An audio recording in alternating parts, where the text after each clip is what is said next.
Qu'est-ce qui arrive à Mbappé en ce moment? Pourquoi il s'est soudainement mis à se blesser presque tous les 3 matchs depuis son arrivée au Real Madrid? Cette saison, il a déjà raté plusieurs rencontres importantes, dont un match spécial contre Manchester City et surtout le barrage décisif de Ligue des Champions contre Benfica au Bernabéu. Madrid joue sa saison européenne sur ce type de rendez-vous. Une défaite signifie l'élimination avant même les 8e de finale. Un véritable séisme pour un club construit pour gagner la Ligue des Champions chaque année. Mais au moment où il faut son meilleur joueur, Mbappé est blessé. Encore. Mbappé traîne une douleur au genou gauche depuis plusieurs mois. Une entorse diagnostiquée fin décembre, officiellement annoncée par le club le 31 décembre. Au lieu d'un repos long et assumé, on a vu une gestion étrange. Petite rechute, minutes grattées, retour un peu précipité pour des affiches importantes, puis nouveau forfait au pire moment. En 2021, Mbappé s'était déjà blessé 5 fois sur une seule saison, son record personnel. Mais cette année-là, la saison entière était allée au bout avant d'atteindre ce chiffre. Aujourd'hui, la saison est loin d'être terminée et il a déjà aligné 5 pépins physiques, principalement concentrés autour de ce genou qui ne lui laisse aucun répit. Le problème n'est pas seulement la blessure, mais la gestion de la blessure. L'ancien Parisien a voulu continuer à tirer le Real vers le haut, parfois en serrant les dents, parfois en revenant un peu plus tôt que prévu pour des classicos, des grands chocs de Liga ou des soirées européennes. L'entorse a d'abord été annoncée avec une indisponibilité de quelques semaines, mais les douleurs ont persisté, au point que le club est désormais en alerte maximale selon la presse espagnole, inquiet de voir sa star manquer une partie encore plus importante de la saison. Plus grave encore, Mbappé commence à changer sa façon de voir sa carrière. Il ne veut plus prendre de risques inconsidérés, surtout avec la Coupe du Monde qui arrive et son statut de capitaine de l'équipe de France à protéger. Il veut gagner avec le Real, mais pas au prix de son genou, de son futur, ni de son rêve mondial. Résultat, chaque match devient un calcul permanent entre la gloire immédiate et la santé à long terme, entre l'envie de tout jouer et la peur de se reblesser. À Madrid, on commence à murmurer que si la situation continue comme ça, la première saison pleine de Mbappé pourrait se transformer en casse-tête médicale. Match manqué, rythme cassé, critique dans les médias et ce sentiment bizarre que le joueur le plus attendu de la planète passe plus de temps en tribune qu'à célébrer devant le Bernabéu. Et tout ça pour une blessure à la base gérable qui est en train de devenir le symbole d'une gestion du corps à la limite de la rupture. Le pantalon mystérieux d'Idrissa Gueye. Sur un autre terrain, en première ligue, on assiste à l'un des rituels les plus étranges et les plus commentés du moment. Pourquoi ce joueur donne l'impression de jouer en pantalon alors que tout le monde est en short? Dès qu'il entre sur la pelouse, on dirait qu'il a enfreint le dress code de la ligue la plus médiatisée du monde. Tout commence avec un contraste amusant. D'un côté, on a vu des joueurs comme Calvin Bassey à Fulham descendre leur short extrêmement bas au début de saison dans une tentative douteuse de style qui exposait bien plus que nécessaire à chaque prise de balle. Les caméras filmaient tout en 4K, Twitter s'enflammait à chaque reprise et après 2 matchs de vannes et de moqueries, l'expérience a pris fin brutalement. De l'autre, Idrissa Gueye a choisi la voie opposée. Il ne montre rien, au contraire, il couvre presque tout. Match après match, que ce soit en première ligue ou lors de la CAN,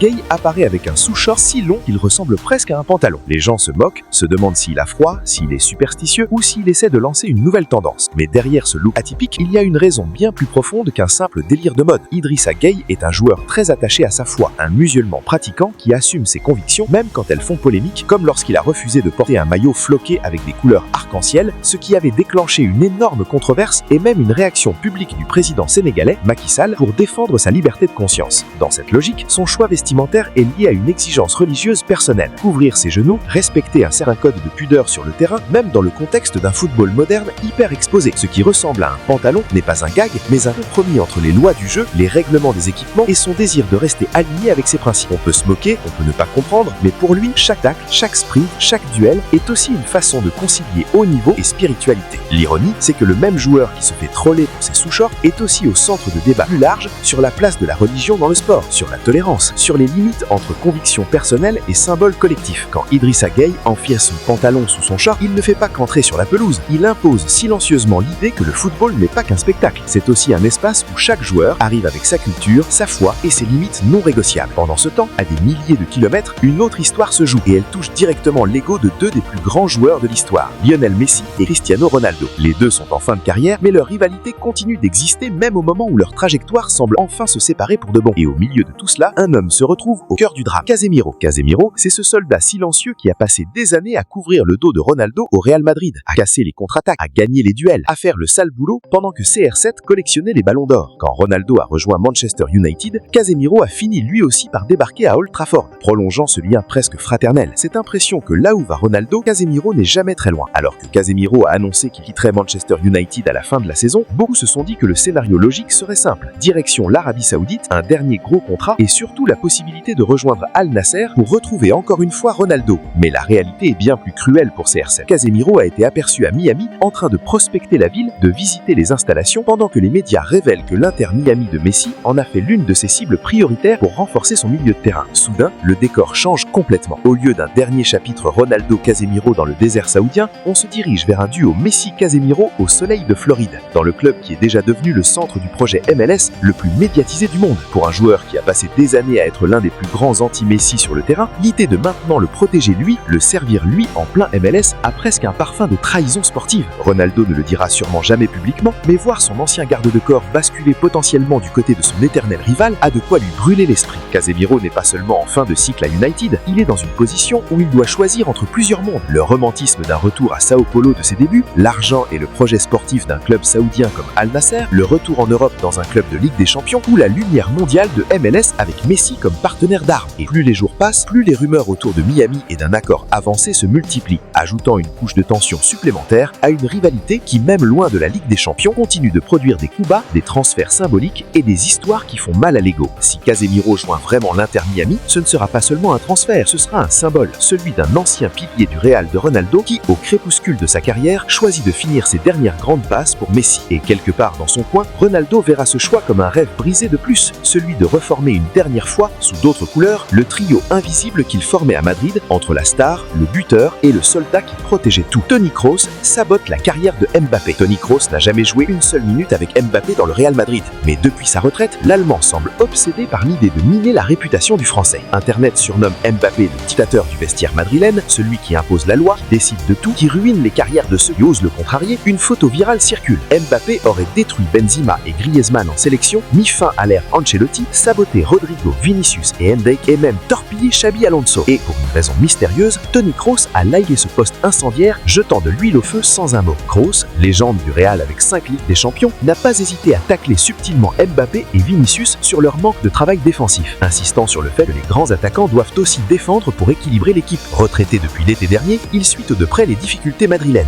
Élimination précoce en Champions League, tensions internes et Mbappé souvent critiqué pour son égoïsme supposé. En likant cette caricature, Kroos envoie un message clair. Mbappé n'est pas le sauveur attendu, mais un leader toxique qui plombe le vestiaire. Cette affaire révèle les fractures du Real actuel. Un vestiaire où Bellingham est vu comme le vrai leader par Kroos, consolant même Mbappé après un pénalty raté, tandis que Mbappé peine à s'imposer. Kroos, qui a refusé de prolonger pour jouer avec lui, semble regretter l'arrivée de Mbappé sans le dire, ouvertement, préférant les pics indirects qui font le buzz. Pour Mbappé, c'est un coup dur. Non seulement il ne brille pas comme prévu, mais même les anciens du club, comme Kroos, contribuent à noircir son image auprès des fans et des médias. Le fils prodige de Valverde a 2 ans. Valverde doit nous révéler sa recette miracle pour élever des phénomènes du ballon rond. Son fils, né en 2023, n'a même pas encore 3 ans et déjà il enchaîne des exploits dignes d'un futur crack. Dans une vidéo virale, le petit, tétine encore en bouche, inscrit un but en une touche d'une frappe majestueuse, comme son père. La célébration est un spectacle à elle seule. Il sprint comme s'il courait 5 km sur un terrain géant, imite parfaitement le masque de Mbappé, son idole évidente, puis se jette sur le sol en feignant une blessure pour tromper l'arbitre imaginaire. L'officiel accourt, accorde un penalty et le gamin impitoyable envoie une frappe lourde dans le filet à la Valverde.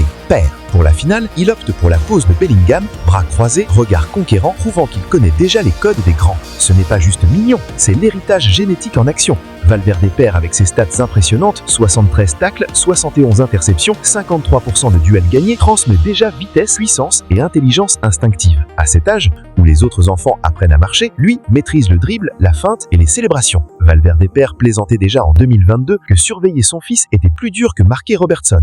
Aujourd'hui, c'est clair que le petit est prêt pour le Bernabéu.